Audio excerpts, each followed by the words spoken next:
नमस्कार। मंथन कार्यक्रम में एक बार फिर आपका स्वागत है।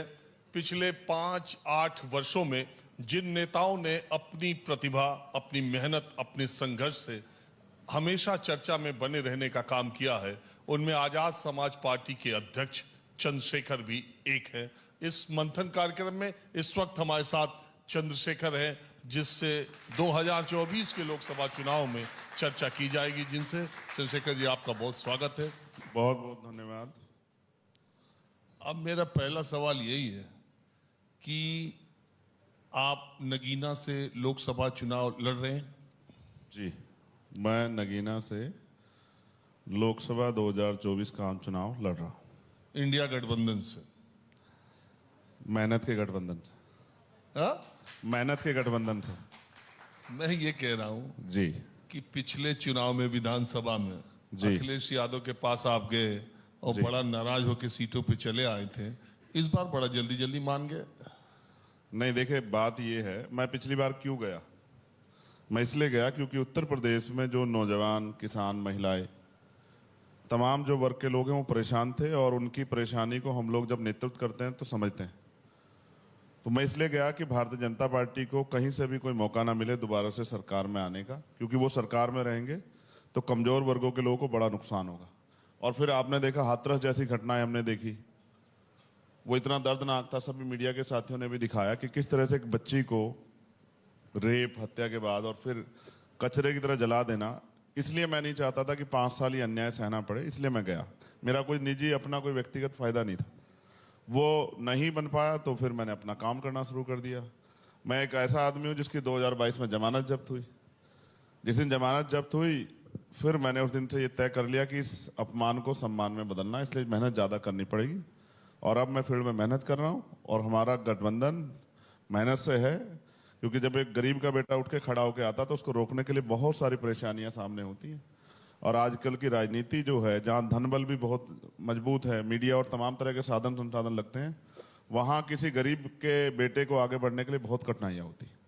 तो मैं मानववादी हूँ। मेरा प्रयास है कि हमारे आंदोलन की आवाज़ बने और जिस आवाज़ को जैसे आज हम आपके प्लेटफॉर्म पर रख रहे हैं, वैसे ही हम पार्लियामेंट में जाके अपने लोगों के हितों के लिए बोलें और जो उनका हिस्सा बैठता है उसको सरकार से लेने का काम करें। चंद्रशेखर जी, अभी जो चुनाव, एक उपचुनाव हुआ 2023 में, उसमें आपने जयंत चौधरी के साथ गठबंधन किया और मुजफ्फरनगर की वो सीट आप उपचुनाव में जीतने में वो कामयाब हुए। तो कहा यह जा रहा था कि जयंत चौधरी से आपके रिश्ते ज्यादा अच्छे हैं और समझ ज्यादा अच्छी है और आपके समीकरण भी ठीक है। जयंत छोड़ के चले गए, इसकी जानकारी आपको दी? मुझे जानकारी थी। और ये दी कि इधर आओ? हाँ, उन्होंने मुझसे ये भी कहा।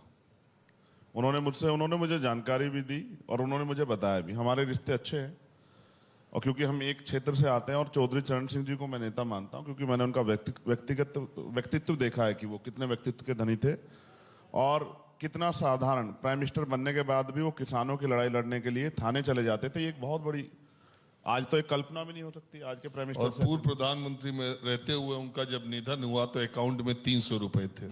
ये बहुत बड़ी बात है मेरे जैसे लोगों के सीखने के लिए। यही हिम्मत देती है कि जब चौधरी चरण सिंह जी जैसे शख्सियत जो गांव से निकल के प्रधानमंत्री बन सकते, तो हमें भी मेहनत करनी चाहिए राजनीति में कामयाब होने के लिए। तो मुझे उन्होंने बताया और मैंने उनसे कहा कि आप जो भी डिसीजन लेना चाहें आप उसके लिए स्वतंत्र हैं।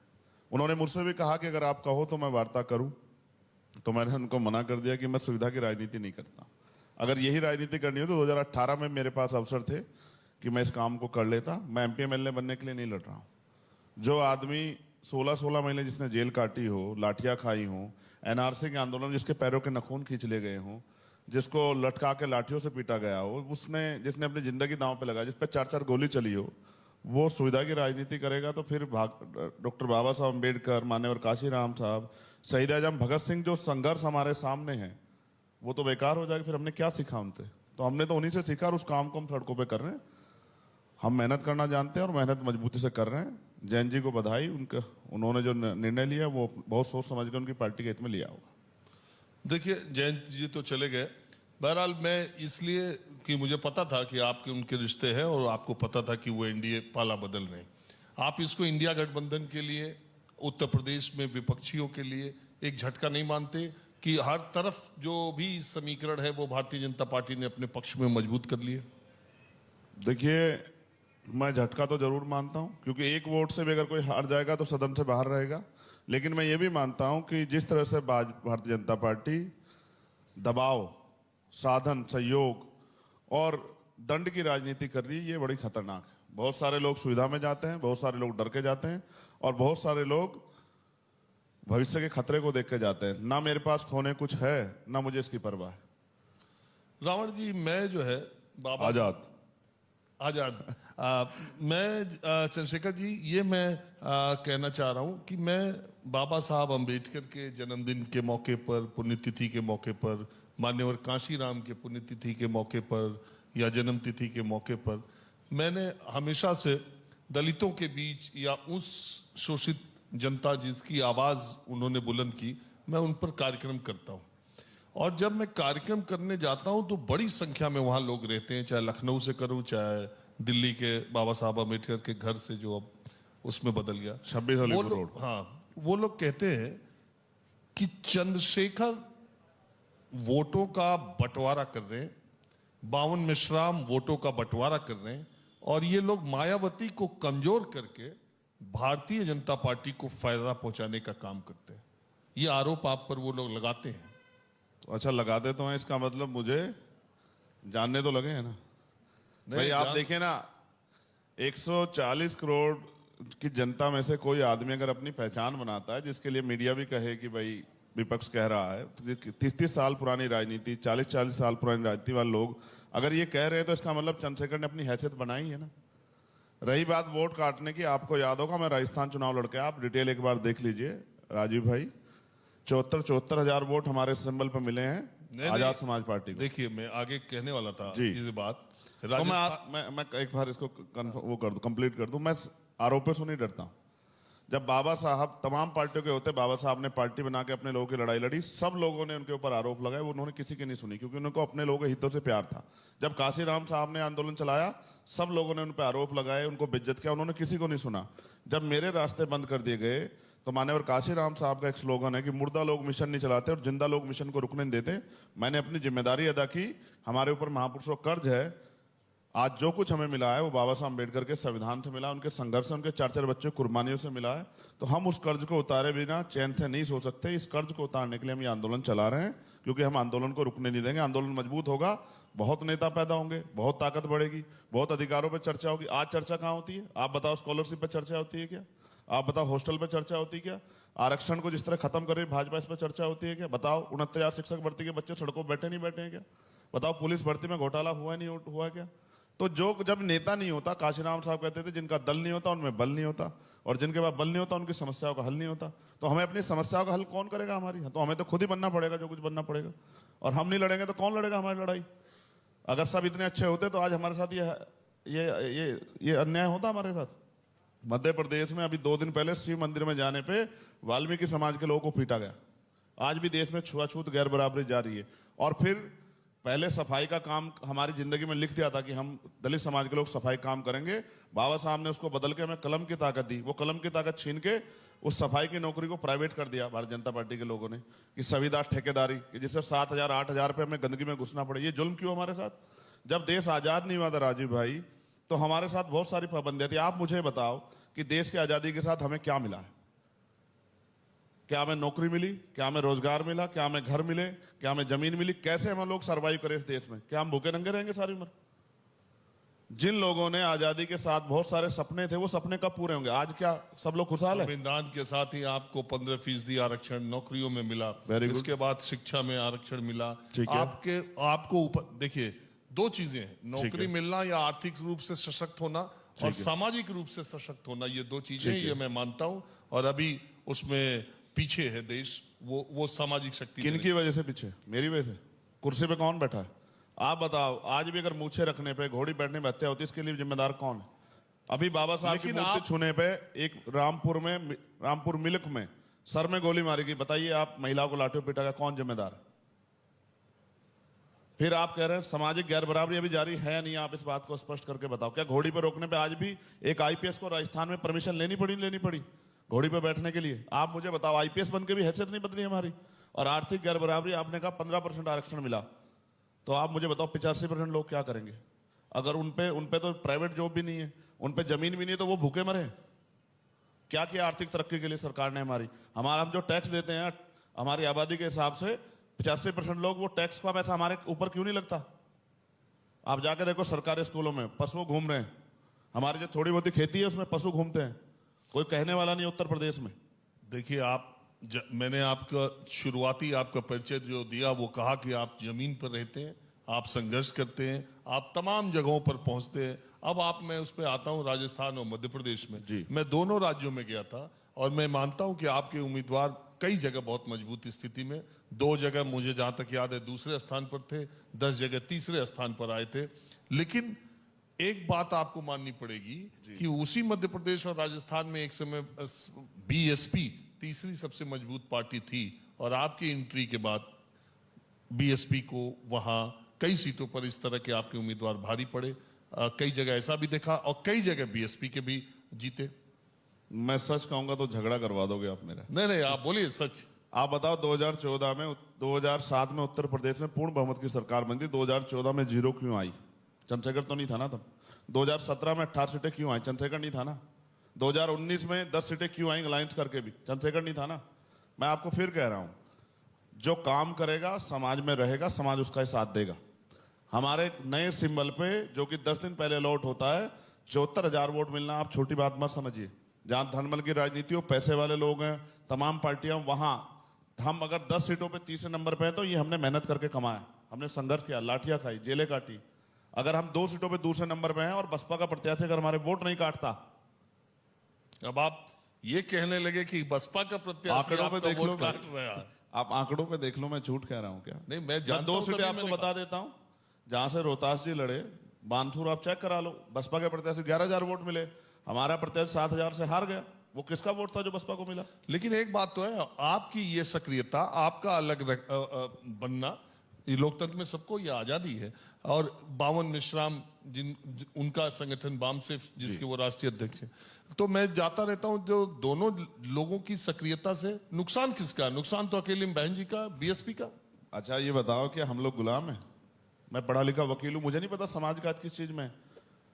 बाबा साहब ने कहा जब वोट का अधिकार दिला, आज मैंने रानी का पेट चीर दिया, राजा बैलेट बॉक्स से तैयार होगा, आपकी वोट से तैयार होगा। अब क्या हो रहा, कहां से हो रहा है तैयार? अब तो बहन जी ने कह दिया कि भाई हमारे परिवार का ये आदमी जो विदेश में पढ़ के आया ये करेगा सेवा। अब आप इसके पीछे झंडा उठा के चलो, क्यों चलेगा समाज? समाज उसके साथ जाएगा जो काम करेगा।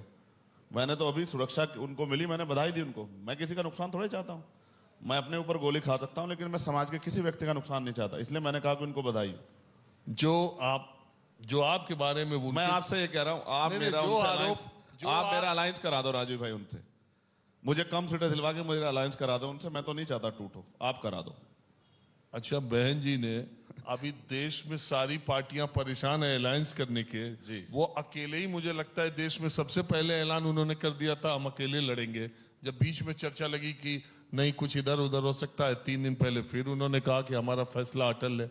जब वो बड़े बड़ों को नहीं पूछ रही तो चंद्रशेखर को आपको लगता है फिर इस बात की क्या जरूरत है ये कहने की कि भाई वोट काट रहे हैं? जनता स्वतंत्र है भाई, मैं भी स्वतंत्र हूं, आप भी स्वतंत्र। दूसरी बात, आज के समय में कोई कारोबारी, कोई उद्योगपति, कोई पैसे वाला राजनीति नहीं कर सकता। भारतीय जनता पार्टी ने रास्ते बंद कर दिए हैं, क्योंकि भारतीय जनता पार्टी का नेता कितना पैसे वाला और सीबीआईडी इनकम टैक्स के छापे उन्हीं पे पड़ते हैं विपक्ष के लोगों पे। और फिर मैं आपसे कह रहा हूं, ये जो चुनाव है ना 2024 का, राष्ट्र को बचाने का चुनाव है। देश के बच्चे गांव में जाके पूछो महिलाओं से, हर आदमी कह रहा है। अभी देखो सीए पे अभी कल ऑर्डर आया, क्यों आया आपको पता है? मैं आपको बताता हूं। परसों इनके एक नेता ने बयान दिया कि भाई हमें 400 सीट चाहिए संविधान बदलने के लिए। जब हमने उस पर चर्चा कराई तो ये डर गए भाजपा के लोग। इन्होंने सोचा इस बात से ध्यान हटाओ, जो मुद्दे आज इलेक्ट्रल बॉन्ड और तमाम तरह की चीज चल रही है, ये ध्यान हटाने के लिए सब चीजें कर रहे हैं। क्या जरूरत है? कानून तो बन चुका, संसद से पास है, नोटिफिकेशन की बात थी, उन्होंने चुनाव के पहले कर दिया। आप एब्सोल्यूट मेजोरिटी में हो, कर दो। 4 साल क्यों लगे फिर आपको? अब चुनाव के समय क्यों याद आई आपको? नहीं, हम कह रहे हैं अगर पार्लियामेंट में पेश किया था, पास करा लिया, कानून बन गया, नोटिफिकेशन को उन्होंने एक्सटेंड किया, और अगर मैं कहता हूं चुनाव के समय ही अगर उन्होंने नोटिफाई कर दिया तो इसमें क्या है? उन्होंने, उनका वादा था 19 में किया था, 24 में पूरा कर दिया। ये लोकतांत्रिक भारत है, जन भावनाओं का सम्मान करना हर पार्टी की जिम्मेदारी है। आप ये सोचो कि 37% वोट मिल गया तो आप मालिक हो गए देश के, गलतफहमी है। जन सत्ता आती जाती रहती है, आप पे भी नहीं रहेगी सदैव, जब जो कुर्सी बैठ के सोच रहे हो कि सदैव रहेगी। आपको भी याद रखना चाहिए कि 63% लोग आपके खिलाफ है। जिस दिन ये जनता खड़ी हो जाएगी, तानाशाही उस दिन खत्म हो जाएगी। और फिर आप मेरी बात को समझिए, लोकतंत्र का मतलब ये है कि जनता द्वारा जनता का शासन। आप ये बताओ, कोई कानून बनाते हुए कोई भी सरकार जनता से पूछती है क्या? ये जो नौजवान बच्चे बैठे हैं, ये जो पार्लियामेंट में बैठे हैं, ये जो असेंबली में बैठे हैं, जनता ने इन्हें चुन के भेजा है ना, जनता ही ने इन्हें भेजा। ये कानून बना रहे हैं, अब हर चीज के लिए जनमत संग्रह होगा। कानून ये पाले भी बदल लेते हैं। आपने देखा नहीं राज्यसभा में कैसे जाके भाजपा को वोट दे गया है? ये पाले बदल इनके, तो इसका मतलब जनता वोट दे के भरोसा कर गलती करती है क्या? तो फिर तरीका संविधान में यही लिखा है। मैं फिर आपसे यही कह रहा हूं ना कि ये तानाशाही जनता देखती है, वोट की चोट से जनता जवाब देती है। नहीं, आप तानाशाही कहते हो, लेकिन जब आप चुनाव में जा रहे हो, अभी 1.5 साल पहले जमानत, आपकी खुद जमानत जब्त हो गई 2022 में, और बीजेपी 275 सीटें पार कर गई, तो ये उसे जन समर्थन मिल रहा है, और उसे ये अधिकार मिल रहा है कि लोगों के समर्थन से वो फैसले ले सके जो फैसले उसके एजेंडा में। और जब वो लेती है तो आप उसको कहते हो कि तानाशाही। हमने जन समर्थन चंडीगढ़ में भी देखा, आपने भी देखा ऑन कैमरा। मसीह साहब ने कितना जन समर्थन जुटाया, आपने देखा नहीं? 8 वोट कैसे गलत हो जाती है। और फिर अभी ईवीएम पे भी बहस चल रही है देश में, बहुत सारी चीजें। और मैं तो कह रहा हूं विपक्ष की गलती है। मैं सरकार को कहूंगा, भाजपा अगर सत्ता में बैठ के आरक्षण नहीं खत्म करेगी, गरीबों, किसानों, दलितों, पिछड़ों को लाठियां नहीं मारेगी, मुसलमानों को यहाँ दिल्ली में जूते से नहीं पिटवाएगी, तो करेगी क्या भाजपा? ये तो भाजपा काम है। भाजपा की पॉलिसी देखो ना आप, गोलकर से लेके तमाम लोगों की बातें आप सुन लो। वो तो कहते हैं शुरू में इनको वोट का अधिकार होना ही नहीं चाहिए। अच्छा चंद्रशेखर जी, आप इतना सक्रिय रहते हो और पश्चिमी उत्तर प्रदेश में भी बहुत सक्रिय रहते हो जी। आप मुझे बताइए, मैं भी 25 सालों से बीएसपी और समाजवादी पार्टी को कवर कर रहा हूं, काशीराम और मुलायम सिंह के जमाने से। मैं सपने में भी नहीं सोच सकता था कि उत्तर प्रदेश के विधानसभा चुनाव में बीएसपी को 1 सीट मिलेगी। वो भी मैं रोज कहता हूं कि वो सीट बीएसपी को नहीं मिली, वो सीट उमाशंकर सिंह ने जीती, जो कि विधायक हैं रसड़ा के। अपनी ताकत से उन्होंने जीती। तो आपको क्या लगता है कि ये 403 विधानसभा सीटों में शून्य, मैं शून्य मानता हूं बीएसपी को, शून्य पर उसके सिमटने के कारण क्या है? पहली बात।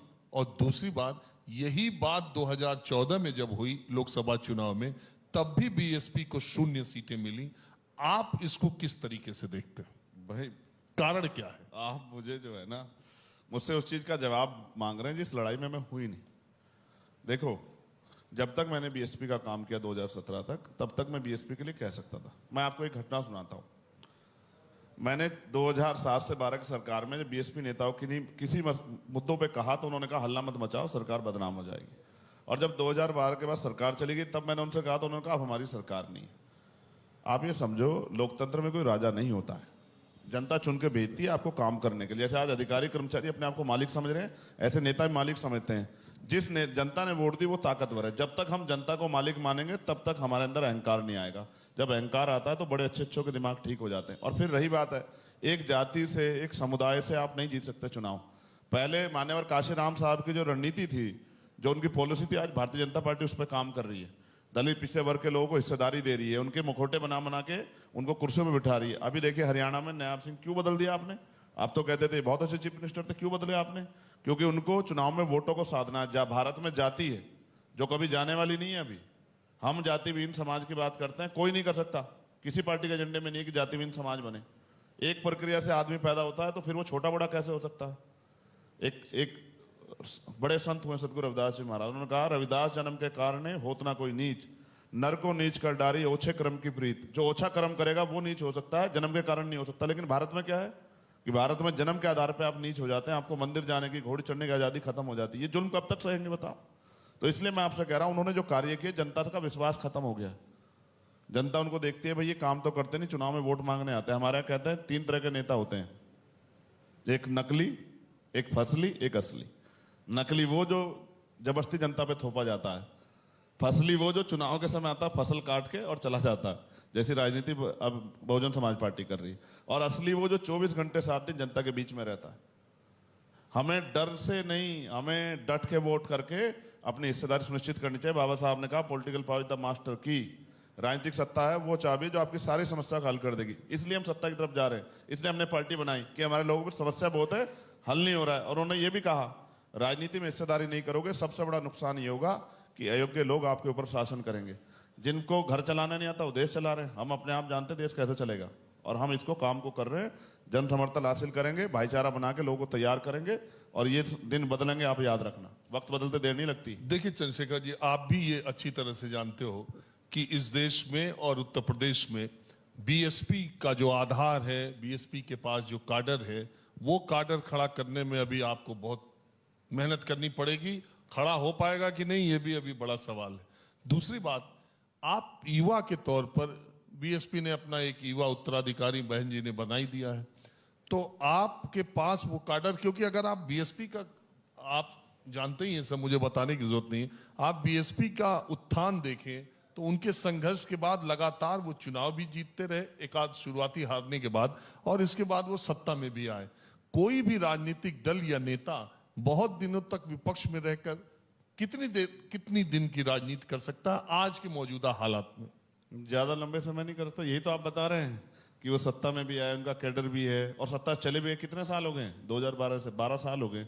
तो कब तक समाज उनसे उम्मीद करता रहेगा? देखिए, अगर राजीव भाई कभी बीमार हो जाएं और जिस डॉक्टर से दवाई लेने जाएं, उस डॉक्टर से बार बार जाने के बाद आराम ना लगे, तो फिर राजीव भाई क्या करेंगे? बताओ। डॉक्टर चेंज करेंगे। देखो, ऑडियंस बता रही है कि डॉक्टर चेंज करेंगे। अब आप समझो ना, जनता जो जिन उम्मीदों के लिए बहुजन समाज पार्टी को लोग वोट देते थे, वो उम्मीदें कम खत्म हो गई। इसलिए अब वो उम्मीदें किधर गई? चंद्रशेखर आजाद के साथ। तभी तो आपने देखा इतने कम समय में। और आप कैडर की बात कर रहे हैं, अब से 50 साल पहले दिल्ली आने के लिए छुटमलपुर से, जहां मैं पैदा हुआ हूं, साधन जो थे यातायात के, वो इतने सीमित थे कि 1-2 दिन लग जाते थे। और अब 2 घंटे में आ जाता है आदमी, 3 घंटे में आ जाता है। इसका मतलब समझते हैं आप?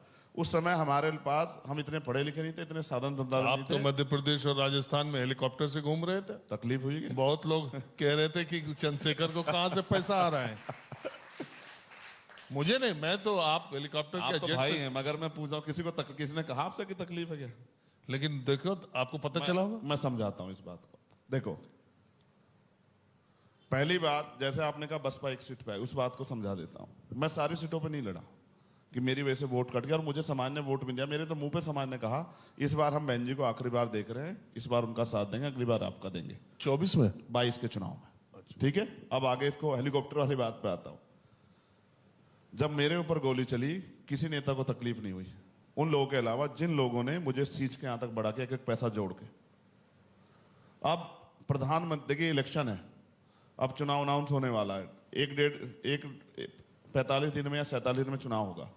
तो मुझे भी अपनी पार्टी के लोगों को प्रचार करने जाना है। तो ऐसा तो नहीं कि चुनाव एक मुझसे कहेगा, चंद्रशेखर आपकी आय कम है, आप पे साधन कम है, आप पे हेलीकॉप्टर नहीं है, तो आप 3 महीने तक प्रचार कर लो, आपका रिजल्ट हम बाद में निकाल देंगे। ऐसा तो नहीं करेगा ना। मोदी जी तो अपना प्लेन लेके चले जाएंगे, मोदी जी के 20 नेता लेके चले जाएंगे, तो चंद्रशेखर क्या करेगा? तो हमारे साथी एक पैसा जुटा के, मैं केतली लेके जाता हूं मैदान में, और एक पैसा लेके लोगों से मांग के, उम्मीद करके कि भाई हमें मदद करो, उस पैसे को लाके पार्टी के झंडे खरीदवा के भेजता हूं अगले दिन। मैं ये बात आपको इसलिए कह रहा हूं कि चुनाव आयोग मुझे भी उतना ही समय देगा जितना मोदी जी को देगा, जितना और पार्टियों को देगा। तो चंद्रशेखर क्या करेगा? चंद्रशेखर बैठ कर तमाशा देखे? चंद्रशेखर इतना ट्रेन से जाएगा, इतना तो शाम हो जाएगी, रैली खत्म हो जाएगी। तो अब वो छोटे छोटे लोगों ने, गरीब लोग जो अपनी जिंदगी में बदलाव चाहते हैं, परिवर्तन चाहते हैं, उन्होंने साधन भी इकट्ठा किए हैं, और पहले भी दिए। अपने जो पिछला आंदोलन था उसको भी दिया, अब इसको भी दे रहे हैं। हमारे बहुत सारे कर्मचारी IAS IPS जो मुझे मदद कराते हैं, साधन देते हैं कि भाई चलो आप आंदोलन चलाओ, क्योंकि हम यहाँ बहुत दिनों से बैठे, हमें कोई पूछ नहीं रहा है। अधिकारी कर्मचारी होते हैं हमारे साथ, जातिगत अत्याचार होते हैं, और हमें पोस्टिंग नहीं मिलती। अच्छा देखिए, इस देश में इस वक्त 2024 के लिए जो माहौल बन रहा है, उसमें धीरे धीरे ऐसा लग रहा है कि सारे राज्यों में आमने सामने की टक्कर होगी। अगर आप पश्चिम बंगाल में देखें, 42 सीटों पर ममता ने कह दिया, और इंडिया गठबंधन और NDA में बिहार में होगा। अखिलेश यादव ने भी एक गठबंधन बना लिया है, और कहीं कहीं तीसरे दल भी लड़ रहे हैं चुनाव, जिसमें सबसे मजबूत तीसरा दल BSP उत्तर प्रदेश में माना जाता है। बहन जी ने अभी आज एक दोपहर में खबर आ रही थी, सूत्रों के मुताबिक 2 टिकट 3 टिकट टिकटों का बंटवारा नहीं किया है। आपको याद होगा, मुझे तो मालूम है अच्छे से, पिछले विधानसभा चुनाव में उन्होंने टिकट दे दे करके बहुत टिकट काटे, और लेट टिकट दिए, सबसे लेट। इस बार भी ये कहा जा रहा है कि जिसे BSP और जिसे BJP और इंडिया में टिकट नहीं मिलेगा, बहन जी उसके लिए रास्ता खोल सकती हैं। तो आपको क्या लगता है कि जिस पार्टी को सबसे लीड करना चाहिए था, जो कई लोग बीएसपी के ऊपर भी बीजेपी की बी टीम होने का आरोप लगाते हैं, जैसे आप पर लगाते हैं कि आप बहन जी का नुकसान करते हैं बीजेपी के फायदे के लिए। ऐसा ही आरोप बीएसपी पे भी लोग लगाते हैं कि वो बीजेपी को फायदा पहुंचाती। आप ये कहना चाहते हैं कि मुझे राजनीतिक काम बंद करके घर में जाके फिर से जो मेहनत मजदूरी करनी चाहिए? नहीं नहीं, आप करिए। मैं कह रहा हूं आरोप जो क्या संविधान मुझे कोई अधिकार नहीं देता है कि मैं एक पढ़ा लिखा व्यक्ति होकर राजनीति करके अपने समुदाय के हितों की रक्षा करूं? आप बताओ, जब मेरे ऊपर गोली चली, किसी नेता ने किसी भी सदन में आवाज उठाई क्या? जब मेरे जैसे व्यक्ति के लिए आवाज नहीं उठेगी तो गांव में रहने वाले दलित किसान के लिए आवाज उठ जाएगी?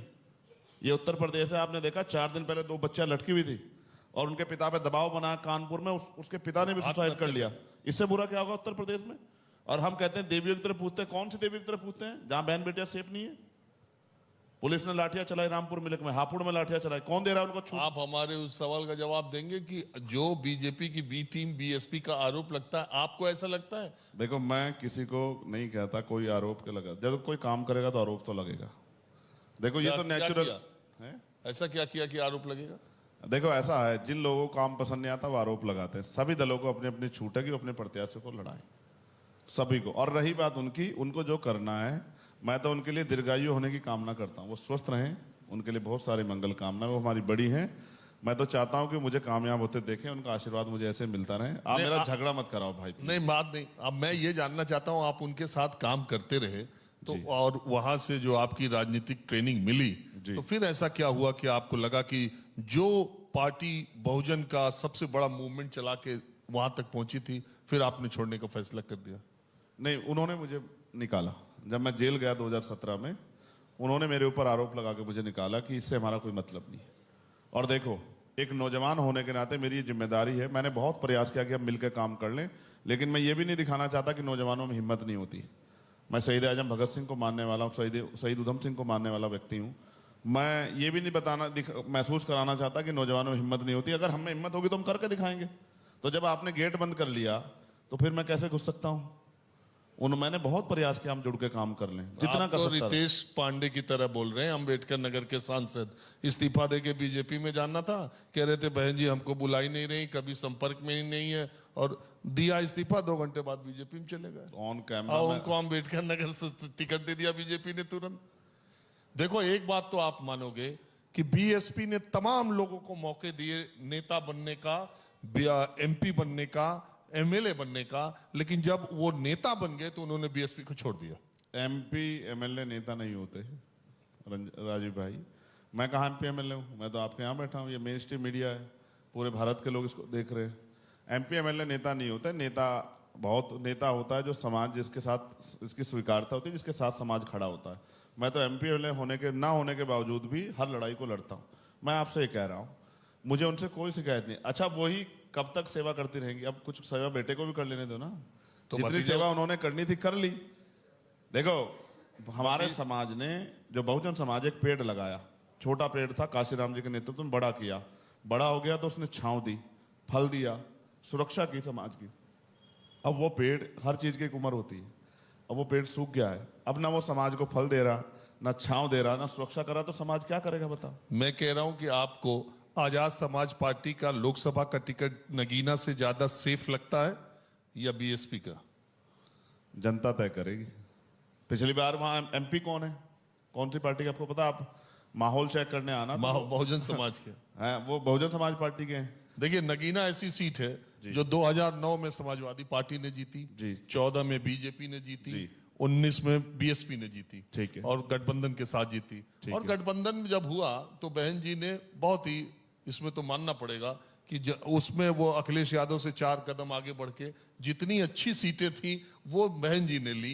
गाजीपुर ली, अम्बेडकर, अच्छी राजनीति, अच्छी राजनीति, कुशल राजनीति के हैं वो, ये उन्होंने दर्शाया। 0 से वो 10 पे गई, अखिलेश जहां थे वहीं रह गए। मैंने बहुत कुछ सीखा उनसे। देखिए, आप इसका मतलब आपकी इस बात से स्पष्ट हुआ किसी पार्टी की वो पेटेंट सीट तो नहीं है कि 9 में वो समाजवादी भी थी, 14 में वो भाजपा पे थी, 19 में अलायंस पे इनके पास आई। तो जनता, वहां की जनता जो है ना, भरोसा करती है, विश्वास करती है कि भैया आदमी हमारे बात करेगा। तो मैं कह रहा हूं कि उस बेल्ट में बीएसपी का बहुत अच्छा बेस है, आप ये मानते हैं? तो बीएसपी कैंडिडेट आपके खिलाफ देगी? कितनी विधानसभा सीटें बीएसपी की वहां भी? नहीं, विधानसभा में तो एक ही सीट है, तो उसमें क्या बात है?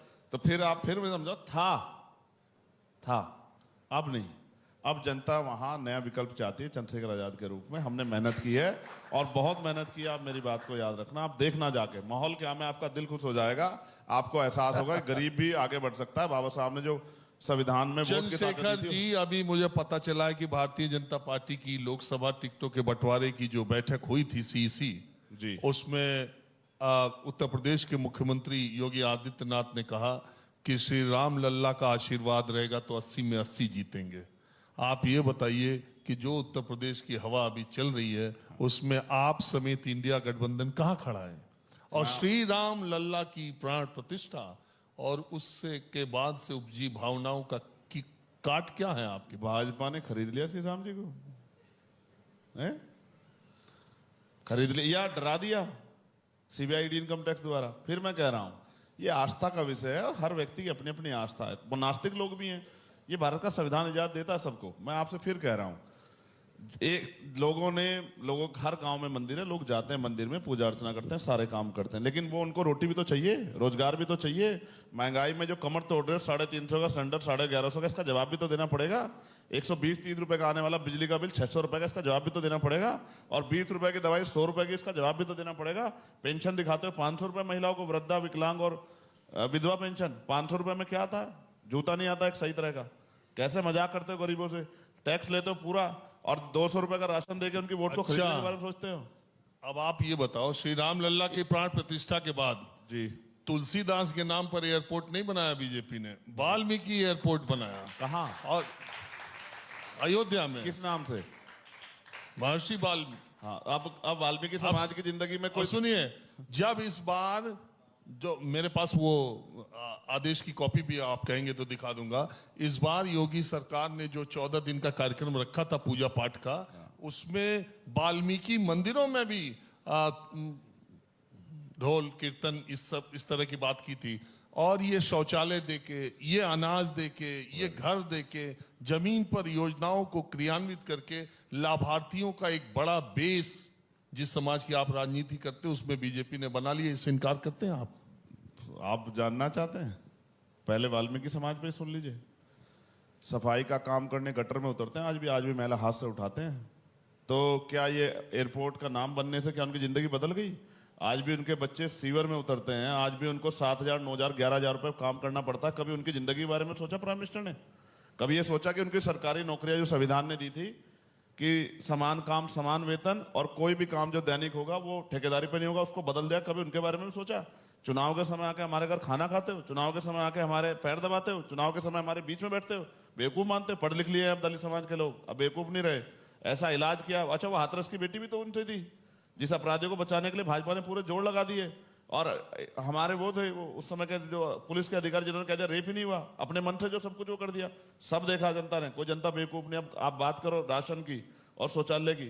75 साल में इस देश में अभी भी गांव में जाके देखो कच्चे मकान है लोगों के, आज भी मकानों में प्लास्टर नहीं हुआ। ये और किसके पैसे से दे रहे हैं?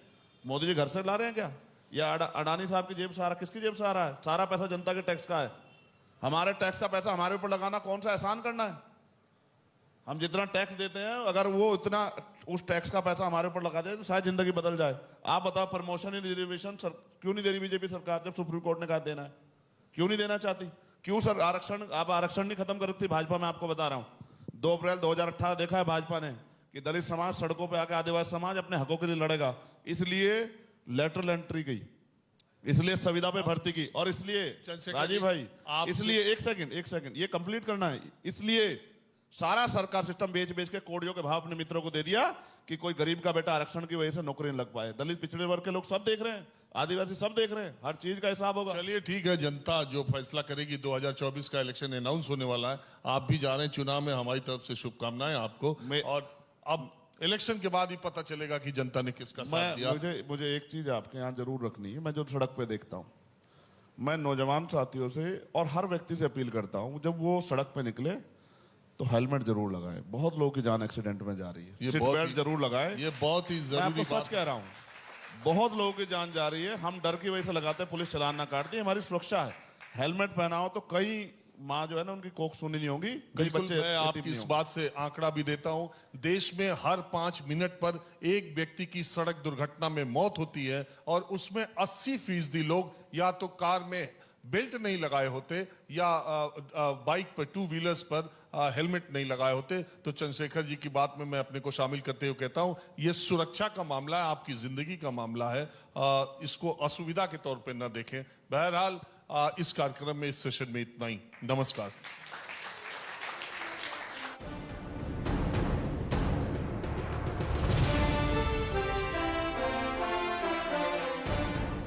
Co-powered by राकेश मसाले, असली स्वाद बांटने से बढ़ता है। easemytrip.com, भारत का ट्रैवल ऐप। एसोसिएट स्पॉन्सर, नजदीकी डीलर पर जाएं, UTL सोलर सन प्लस फ्री पाने का मौका पाएं। सर्वकॉन, भरोसा 35 सालों का। सर्वकॉन। मॉडर्न होम अप्लायंसेस, देश में बना देश का ब्रांड। बस यूपी पे लूडो खेलने के लिए भी टीम है क्या? क्यों? कितनी गोटी निकालनी है, कौन सी चाल चलनी है, ये सब खुद सोचता है। मैं ना दिखता नहीं हूँ, लेकिन हूँ मैं बड़ा स्मार्ट। Come on bro.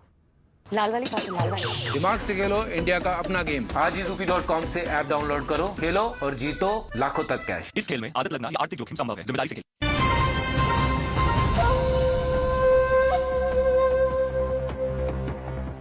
एक हाईवे जिसने महाराष्ट्र के 2 सिरों को जोड़ा और गांव में भी समृद्धि की नींव रखी, उद्योग कृषि को बढ़ावा दिया। एक समुद्री पुल जो ग्रेटर मुंबई का चेहरा बदल रहा है। नवी मुंबई, पुणे, कोंकण को मुंबई के करीब ला रहा है और विकास का मार्ग प्रशस्त कर रहा है। मुंबई, नासिक, नागपुर